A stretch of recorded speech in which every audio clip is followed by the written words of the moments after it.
a week it's been. Tonight is Black Eye Friday, traditionally the night when the big piss-up before Christmas descends into violence. Yes, it's the night where you can watch girls on the pavement trying to snog the paramedic while still wearing the oxygen mask from the life support machine. Oh, the pubs are bloody crowded, aren't they? Last year I had to pre-book a 2-minute slot at the urinals at the Fox and Firkin. Did you see the show where Nigel Farage met the posh couple, Dom and Steph from Gogglebox?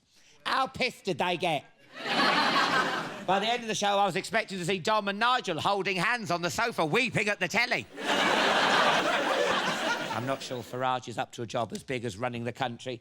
Couldn't we start him with running a small off-licence to see how it goes? Do you know what I mean? Sure. All I know is what my nan told me. Never trust a man with a smile like a broken zip. It is, isn't it? It is. At one point, Farage spilt champagne down his trousers. Shame he wasn't wearing his cords. They have natural guttering, so you can catch it in your shoes.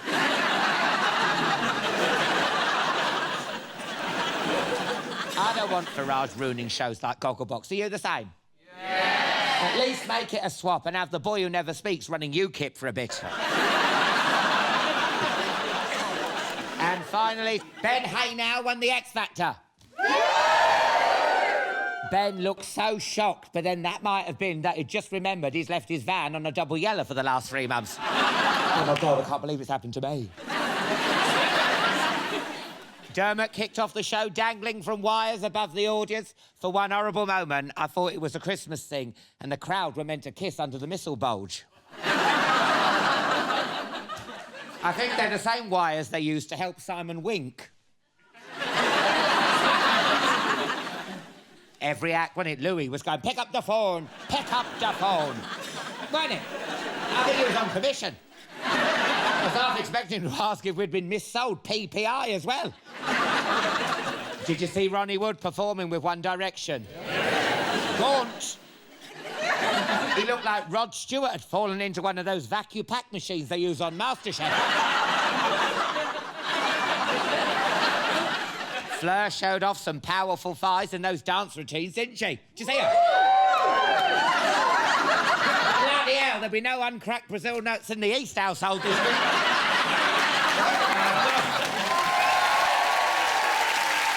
What a line-up we have for you tonight.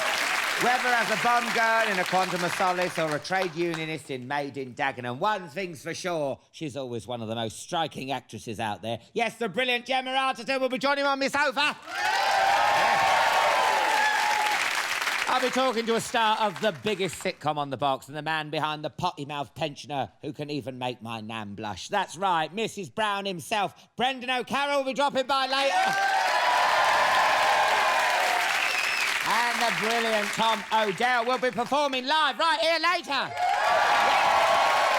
But first, he's the comedy giant who's welcome to slide down my beanstalk any time he likes. From Cuckoo, The In-Betweeners and Man Down, it's the brilliant Greg Davies!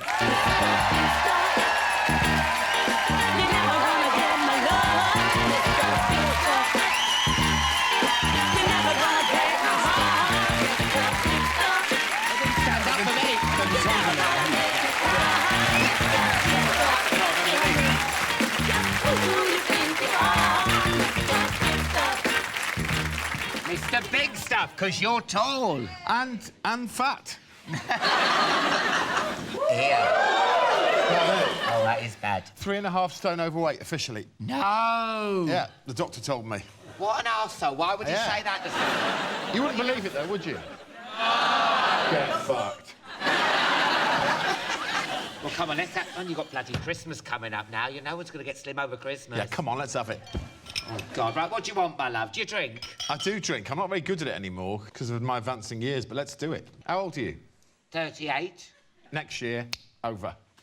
Don't muck about. What do you mean? It is. 38. 39 years of age, I went to the doctor, the same one who said I was fat, and said, there's something wrong with me, I can't drink anymore, a couple of drinks and I'm drunk. And he goes, that's it, you've crossed the line. Really? Oh, my God, I can't believe it. I'm ready. Let's do it. Do you want some Elise? I'm just a cheap date. All right, well, I can't believe... Why have you coming on with all this bad news? You're basically saying you're a cardiac arrest waiting to happen and you can't drink anymore. I mean, my God. How did you cope at the Comedy Awards, then? Because that is hardcore. Yeah, I stayed off the booze. What's this? How strong's this? I don't bloody know. We're going to neck it? No, you must be joking. No.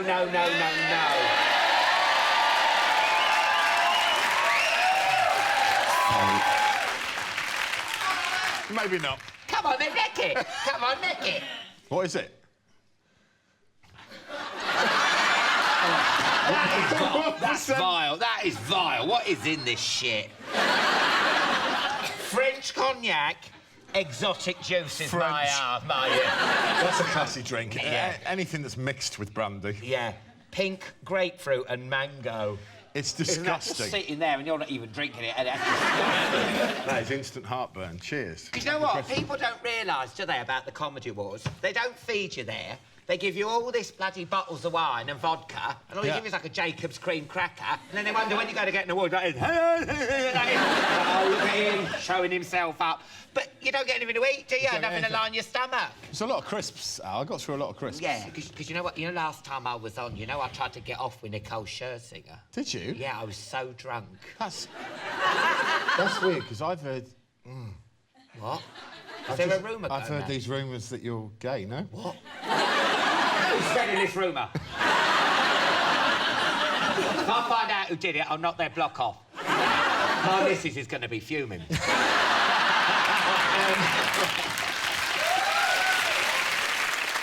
Now, we've got to talk about Man Down. Yeah, of course the we first have. series has just come out on DVD. Yeah. You play Dan, a teacher who moves back in with his mum and dad after his girlfriend dumps him. Yeah. He's a bit of a twat, isn't he? Oh, he's a total twat, yeah.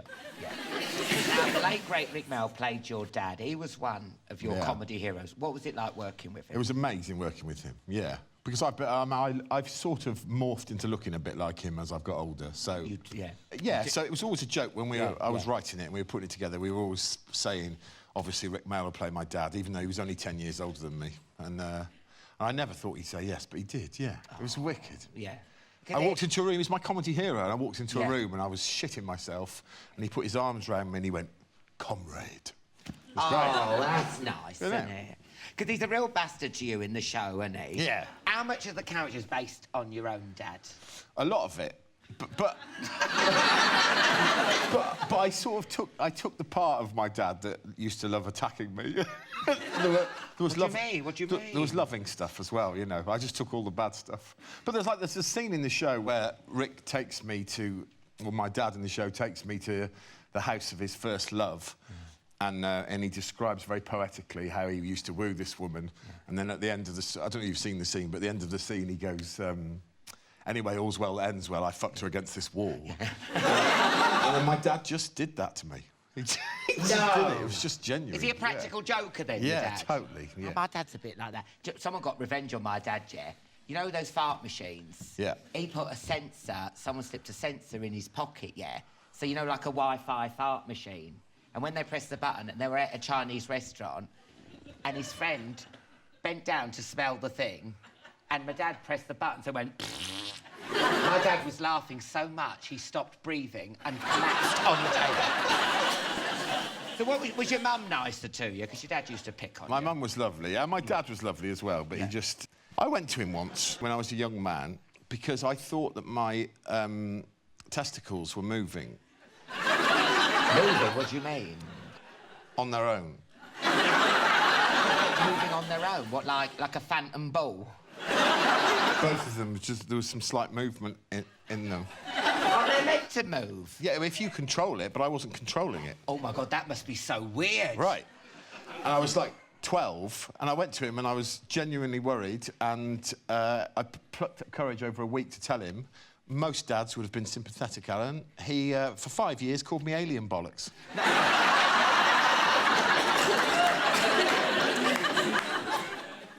Oh, God, that's harsh, isn't it? That is harsh. But he was very kind. At other times. Yeah.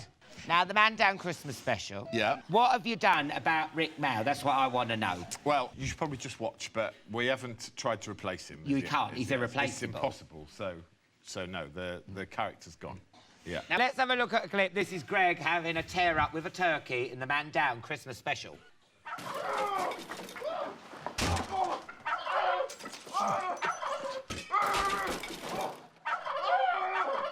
Dan?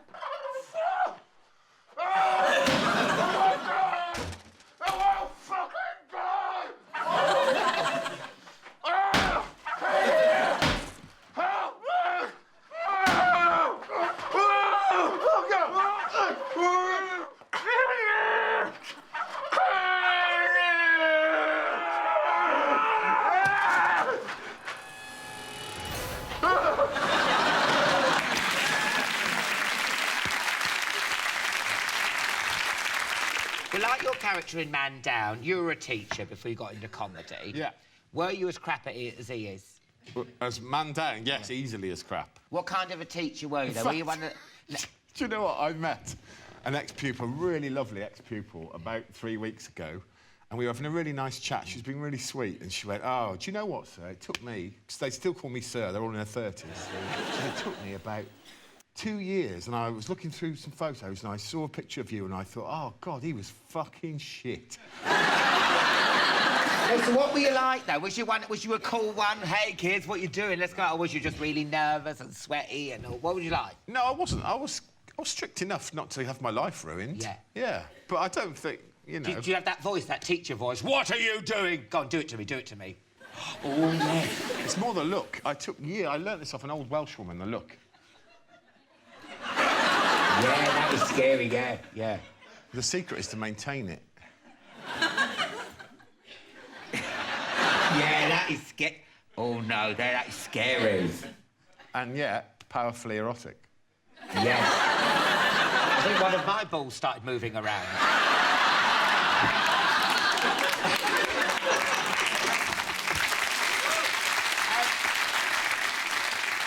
Good to be. Obviously, you were drawn to comedy as you were, but when you were a teacher, did any of the kids do anything, like, funny, but you had to be, like, quite down with it? You know, because sometimes if you made the teacher smirk, it was a kind of thing.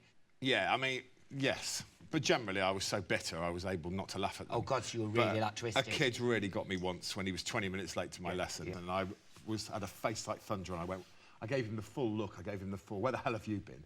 He went, oh, I'm sorry, sir, I've been living La Vida Loca.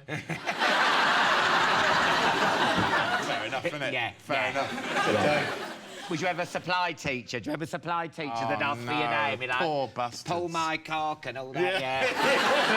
Coo, and they're writing them down. They don't realise it was like... we had a supply teacher in one of the schools I taught in, and they gave her hell all day, and in the last lesson, she was covering a French lesson next to my class. And at the end of the day, she went, this kid was giving her grief, and she went, oh, shut up, you twat. Someone else in the class went, the whole class went, you can't do that. She goes, yes, I can, because he is a twat. You're all twats. She backed out of the classroom and drove off. Amazing. That's amazing. Awesome. You know, because I worked in a call centre before I got into comedy, and it does teach you stuff, because, you know, you can chat to people. Yeah. What teaching thing came in handy when you were doing your stand-up? I don't think there's much of a transference, because with teaching, you can threaten them and ring their parents and stuff, and you can't do that. But I think I made that mistake when I first started doing stand-up, of thinking I could go, excuse me, you're talking, I'm trying to do that, come in. Yeah. So you have to find different skills, but, you know. Do you ever use your heckles, like, on your class? Like, yeah, I didn't mark your homework because I was shagging your mum.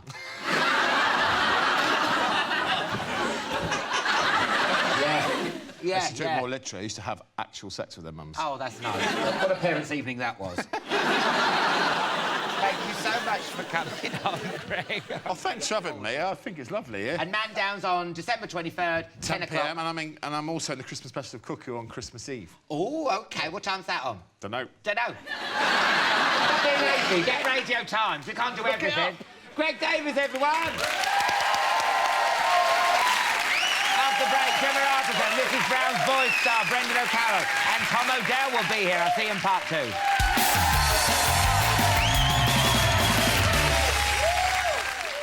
Well, Welcome back. Mrs Brown's Boys star Brendan O'Carroll and Tom Odell will be here soon. First, though, give it up for the Cockney Sparrow, who's bringing the East End to the West End in Made in Dagenham. Give it up for the brilliant Gemma Arterton!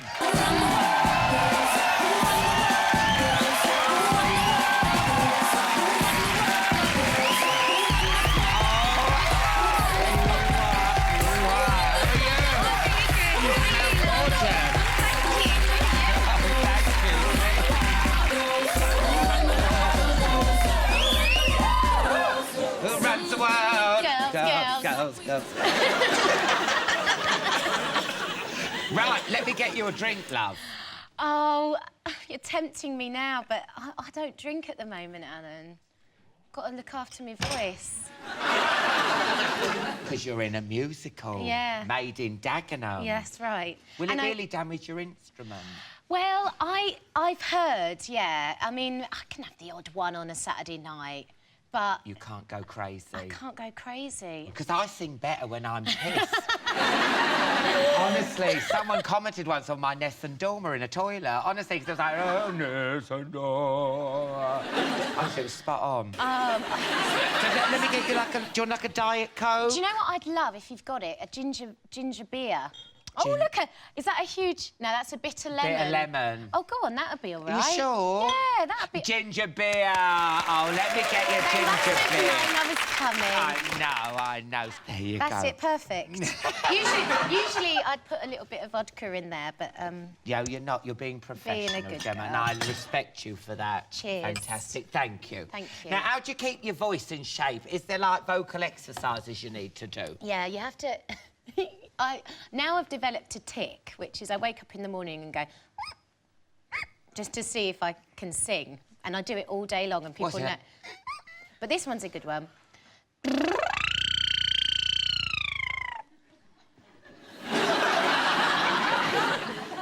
How do you make that noise? You have to sort of... Sounds...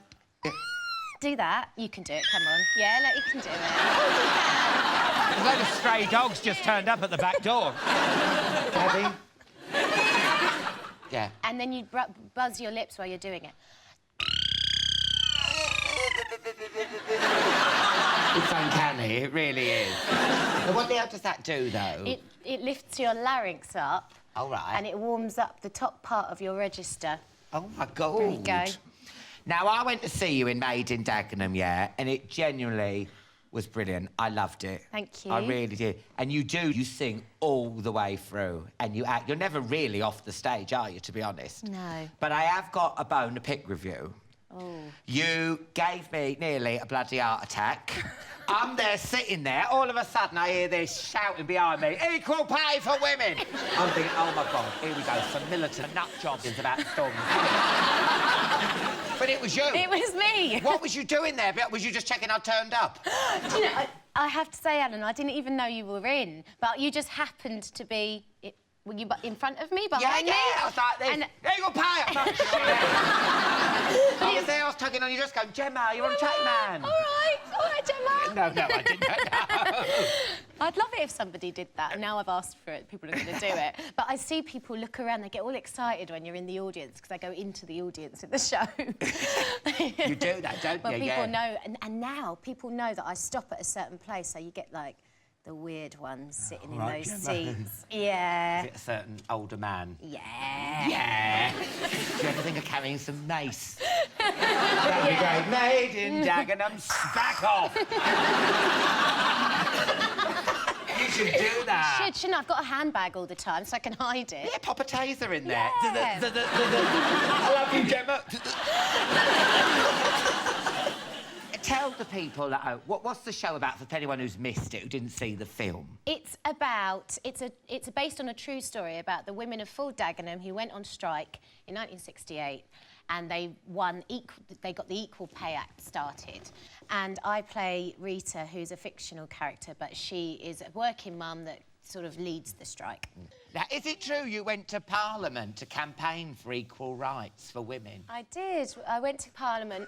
I was invited, along with some of the original ladies from Dagenham that went on strike. Yeah. because there was an act that was passed, and so it was amazing, actually. I mean, for me, I felt a bit like, you know, they were the legends and I was tagging along with them. But it was amazing. I've always wanted to go to Parliament, and it was great to and we got the act part. The act was passed. Oh, wonderful. What was the thing? How many did people for and against? It was unanimous. I think I might be wrong here. It was something like 258 for and like 8 against or something like that. 8 people still in this day and age said they don't want women to be... That's worrying, isn't it? Even just for 8 people. Yeah. I mean, it's the 90s, isn't it? Get with it.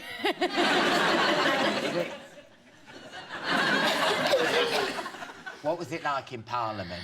It was cold. Oh. Yeah, it's huge. It's very cavernous. You know, the Great Hall and everything. It's so old, obviously, so it's all stone and wood. It's quite cold. They should sort the heating out. But no, it was great. I wish I could have sort of explored a little bit further and sort of gone off track and nosed around a bit. But it's beautiful inside. So why did you sign up for it then? Because you're like this film star, then you're doing like this musical. Why? Was it the story? Was it the character? Yeah, it was the story, and I did always want to do a musical. I wanted to do something that nobody else had done before better than me, so I... Oh, so it's all the about you. fact that it was Lovely. a new musical, yeah, all about me. But yeah, but it is the story that I love the most, and I was quite scared. I mean, singing in front of a massive audience when you're not a singer really is quite a scary thing to do, but I love it. It's great. And it's fun. proper singing. It ain't like Les Mis when they just talk like that. And I will drink my ginger beer. Yeah, you know. Yes. Yes, I like your shoes. Thank you. That was lovely. And you also sang opera when you were younger, didn't you? Yeah, I have sung. When I trained I trained when I was at drama school. I trained as a singer, but it was more classical. So then I ended up doing a bit of opera, and I've sung opera styles before in other shows. But actually, how can you sing opera? Don't you have to be like morbidly obese to sing opera? No, don't you? You never see a skinny opera singer, do you? Yeah, yeah, it's true. Yeah. You don't? I've never seen a skinny one. Maybe Just saying. if you Hashtag want just to saying. be fat and you want people to accept it, just be an opera singer. Do you know what I mean? Yeah, that's what I'm Then you can hoping to say, hey, become. look, don't tell me to lose weight. I'm an opera singer. Hello, I'm obese. I found a bit of pizza under my tit. Leave me alone. Now, how do you keep your hand in with the singing? Are you one of those ones that, oh, I'm so shy, and then when the karaoke comes out, Ace of Spades, Ace of Spades? Yeah. I'm known for it. Yeah, I love karaoke. What's your favourite song? I do like singing a bit of Total Eclipse of the Heart. I know it's a bit cheesy, but you've got to, because it's got a few key changes and you can rock out. Yeah, that's good, And you can be sentimental and mean it and act it. Yeah. Well, let's take a look at a clip. This is Gemma and the rest of the cast singing their little Cockney arts out in the brilliant Made in Dagenham. Moaning for, groaning for, praying for, scheming for, screaming for, and still we're only dreaming for change, change, change. You're dreaming of change, change. So why don't you get on the case? Before we smack you in the face. So don't mess with us, 'cause this is what we want. We want something done. A strike. Hands up, all in favour.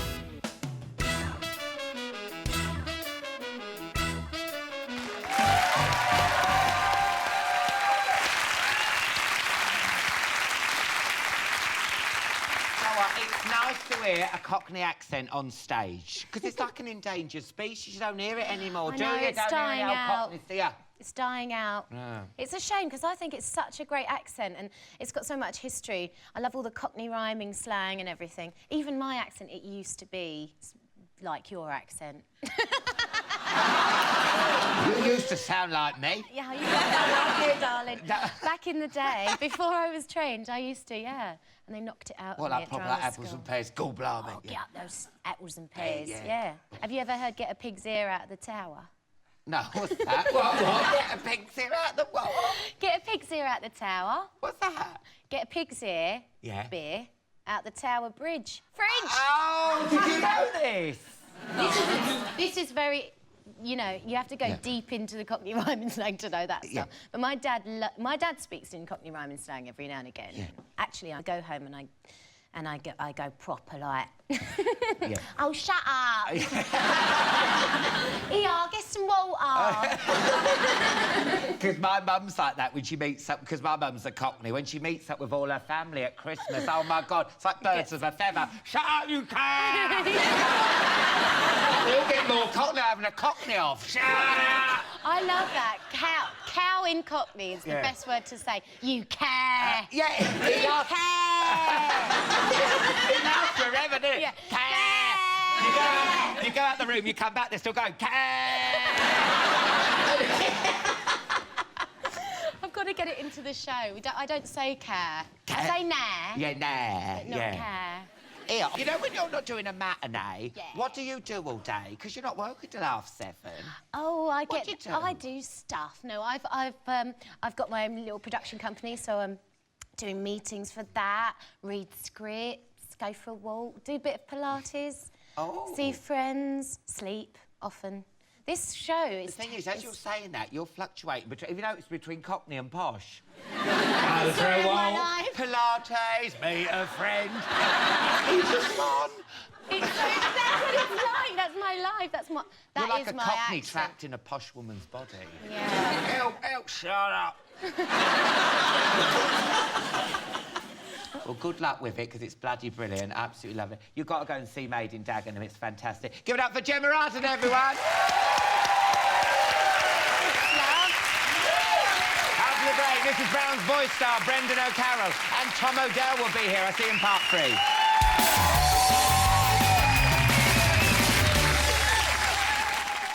Welcome back. Tom Odell will be performing later. First, though, it's not often I want to say the words, why don't you slip out of your dress and join me on the sofa? But right now, I'm prepared to make an exception from the brilliant Mrs. Brown's boys. Give it up for the one, the only, Brendan O'Carroll!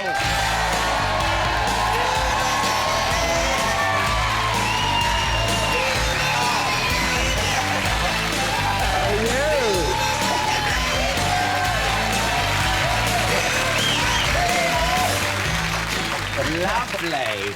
And have you come straight from home base? EasyJet. EasyJet. You won't get knocked down on the way home, will you? No, that's in case the car breaks down. Right, what the feck can I get you to drink, love? Hey, what have you got? Oh, my, we've got Lambrini. Do you want lamb? Oh, no. What's this? No, that's... Baby sham? Like baby sham? That's just something exotic. Oh, blue nun. I've got blue nun. No, you're okay. You've What's that? changed. Sours, toffee apple. Oh, give it to me. Yeah, that sounds Oh, nice. Give it to me and make me cry. Oh, yeah. There you go, love you. And I'll pour it here for you. Thank you so The much. first time on Chatty, man, isn't it? My first time, and I was looking forward to it. Oh, it goes with your outfit. I don't remember saying fucking stop. Is that nice? Hello. Hello, lovely. That's nice. Oh, there's a nice kick in it as well. Yeah, no, it's good. Cheers. Cheers, everyone. Cheers. Now, what a year you've had. Yeah, been amazing. What a year. Biggest sitcom on telly. DVD sold millions. You've had a film out. You've written a book. Yes. Basically, your own Wikipedia, isn't it? Yes, it's Wikipedia. Now, how factually accurate is the information in this book? Oh, completely, Really? completely inaccurate. Really? Completely. If any of that, and if you find anything accurate in that, shout bingo, because there's nothing accurate in it whatsoever. And the whole idea of it was to just give a kind of a Mrs. Brown's Wikipedia version of everything in life. We did one last year called Mrs. Brown's Family Handbook, and basically it was how to rear and make sure that your family is dysfunctional, because it's important that your family is dysfunctional. You don't want to come from an ordinary family. No. So, and it sold really, really well. And you know, I know a bandwagon when I see one. And to top it all, the other night you won the Writers' Guild at the Comedy Awards. Yes. You must be well chuffed. Thank you. That's brilliant, isn't it? So what did you do about your speech? Did you write one, or did you just wing it? I winged it. The Comedy Awards. You've been to the Comedy Awards? Have I been to the Comedy Awards? Yeah, but I can't bloody remember it. I was saying to Greg, they don't give you any food. You go up there, get an award, and you're talking like him from Wolf of Wall Street on Quaaludes. it's a very... it is a very... True. Well, they didn't give us nibbles. We got nibbles. Oh, they didn't give you Haribo. No, Haribo, we got Haribo. Plenty of drinks. And there is a little bit of... hello. You're up next. Oh, boy, that's nice.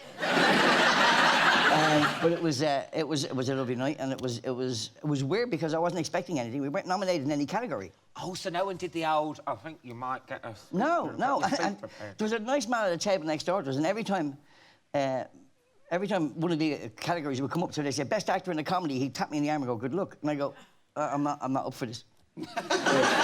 Oh, okay. So then, best sitcom, good luck. No, I'm not up for this. Will you fuck off and leave me alone? Keep reminding me, I'm not up for anything. So it was really weird. And then Adam Woodie came out, Ian Beale from EastEnders, and he said he was making the Writers Guild of Great Britain Award, and he started talking about this, the writer who'd won it, and I'm going, oh, I'd like this guy, whoever he is. Yeah. Sounds like a nice guy. Sounds like a stud. And then he said Brendan O'Carroll, and it actually took the wind out of my sails. It was so I had nothing prepared, and I just got up and spoke from my heart, and I just said, listen, you're all a share of wankers. No, I didn't. It was really nice. It really was nice. What is it about Mrs. Brown that people have warmed to so much? I don't know. But, a lot of people ask me about that and say, what's the secret of Mrs. Brown? And I don't know if there is any secret about Mrs. Brown. I do think that somewhere along the line, comedy took a diversion. It broke up into categories. There was student comedy, and then it was kind of middle-class comedy. Yeah. It broke up into different segments.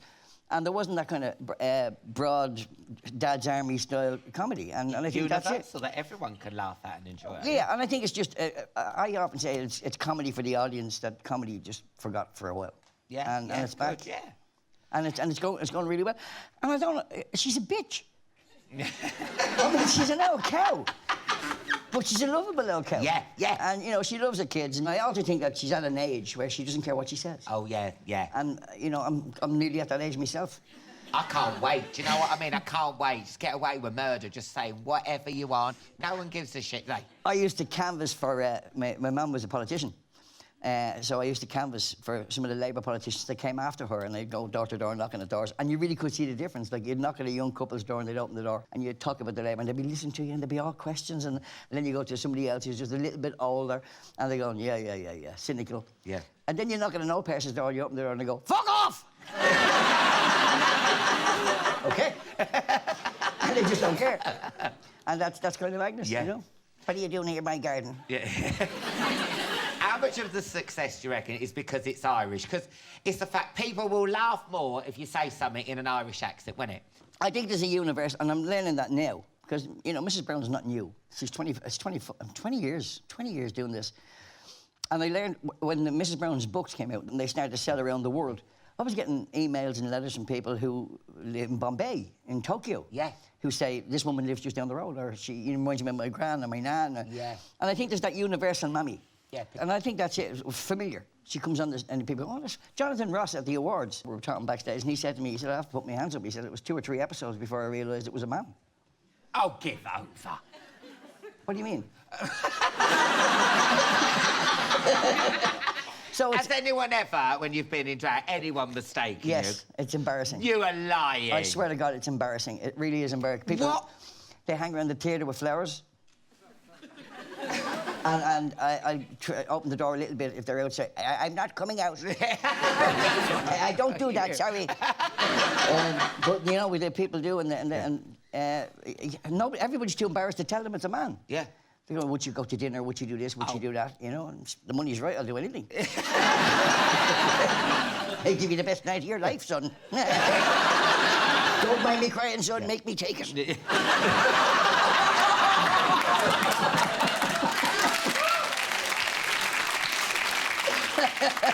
Have you ever used the drag in the bedroom to spice things up? No. But we often thought about it. No. Me and Jen, they're going, who's your mummy, who's your mummy, who's your mummy? Yeah, put your tights over there beside mine, love. No, it'll be too weird. We can't even kiss. Yeah. I forget I'm in the gear. you know, we've had a good night in the show, come off stage, and I go over and I say to her, well done. She said, yeah, great show. And I go, oh, no, too weird. Yeah, that is weird. She can do she can live with Mrs. Brown and she can live with Brendan. But when I'm halfway there, when there's no wig and I still have all the bodysuit on and I say, she goes, oh, my Jesus, no. 'Cause I've been dragging up loads recently, yeah. I was White D for my New Year's Eve spectacular. Oh, my God. There's White D.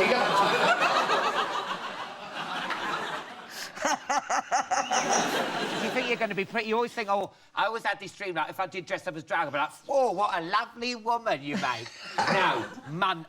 Complete munter. I don't know, there's something kind of attractive about the tits on the knees. And I was pretty pleased with me Lauren Goodyear in Heat magazine this week. You know, Lauren from Towie. Look at these tits. Oh.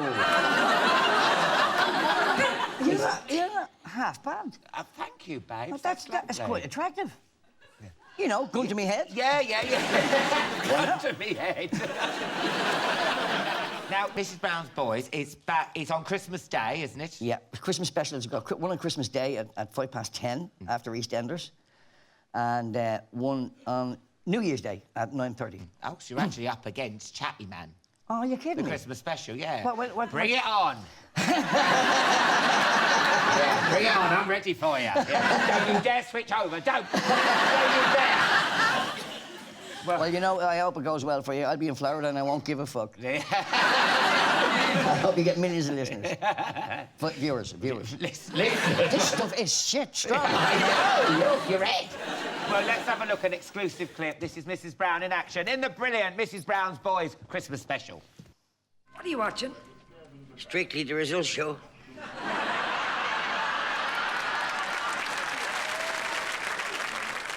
I'd love to do that. Don't be ridiculous, Chatty. You'd be like a giraffe on ice. You probably get voted out the second week.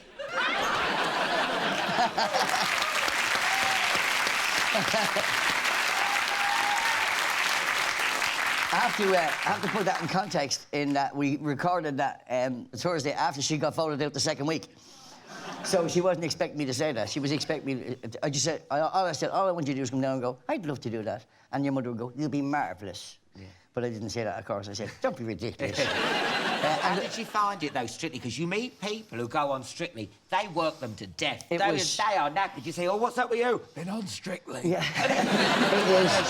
it is really, really tough. But I mean, it's the final next week. When is the final? Whenever it's the final shortly. Yeah. And the 4 couples that are left must be absolutely exhausted because Jenny only did 4 weeks.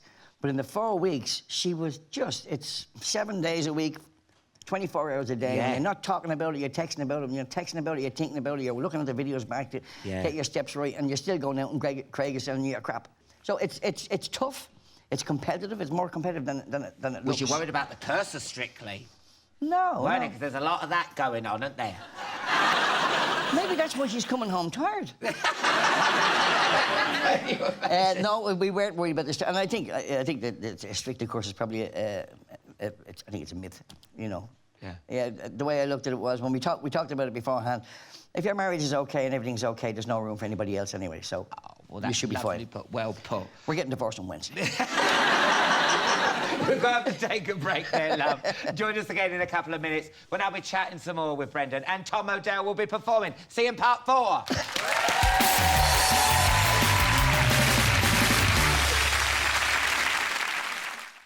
Welcome back to part 4. Tom Odell will be performing shortly, but look who's still here. It's only Brendan O'Bloom and Carol. Now,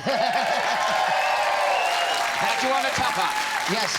Come on, it's Black Eye Friday. Get that down, you love. I'm on my way. I'm my way. I'm halfway there. We'll be having a fight and a kebab, won't we, by the end of this? Yeah, bring it on. Now, earlier on, we were talking about Mrs. Brown's Boys' Christmas special. Yes. Now, there's been rumours in the press that this is it for Mrs. Brown.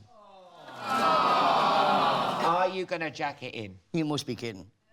Where's that come from? Are you saying newspapers lie? I don't think they necessarily lie. I think they might just misprint.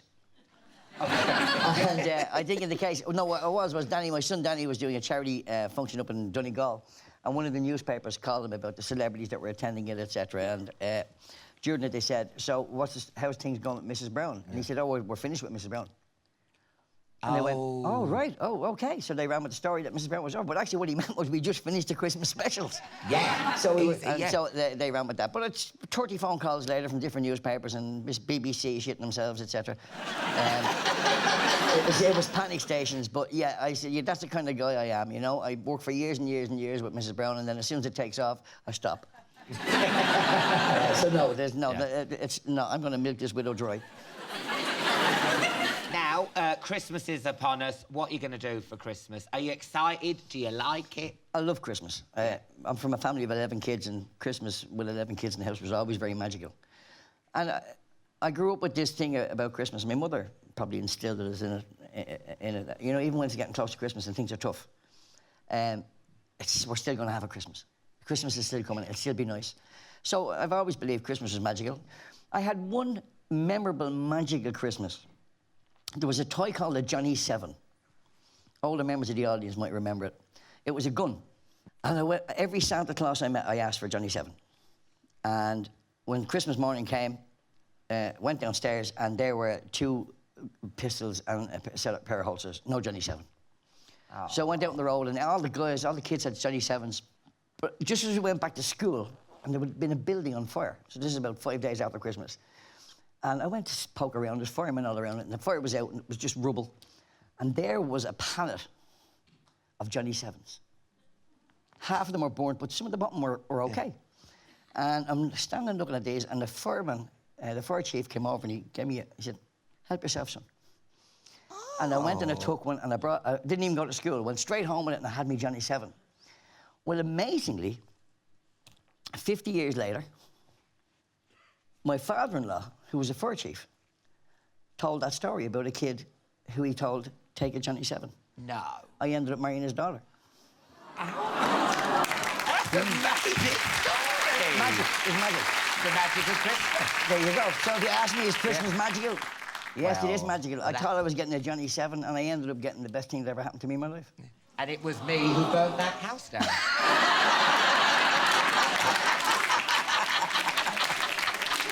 Thank you so much for coming on. It's been a joy. Oh, it has. Give it up for Brendan O'Carroll, everyone! And that's it for tonight's show. A massive thank you to Greg Davies, Gemma Arterton, and of course, Brendan O'Carroll. Don't miss the Chatty Man Christmas special at 9 o'clock on Christmas Day, when I'll be joined by Sarah Millican, Sir Terry Wogan, Dan Stevens, Sam Smith, Emma Willis, Philip Schofield, Gina DeCampo, George Ezra, and McBusted. And if that's still not enough Alan Carr for you, then don't forget my New Year's Eve Spectacular, when I'll be singing in 2015 with James Corden, Jonathan Ross, Alicia Dixon, Talisa, Caroline Flack, Sean Walsh, Professor Green, and a host of other famous faces. But now, have I got an early Christmas present for you? Performing Real Love, it's Tom Odell!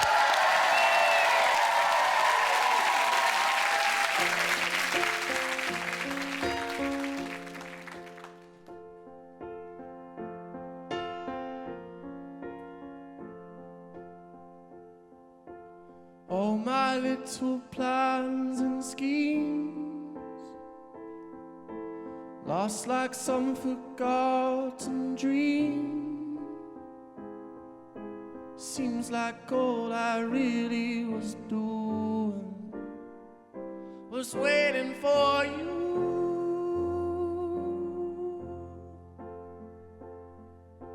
Just like little girls and boys playing with their little toys.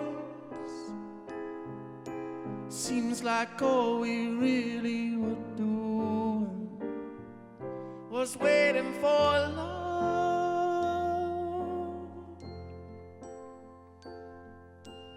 Don't need to be alone. Don't need to be alone. It's real love. It's real. It's real love. It's real.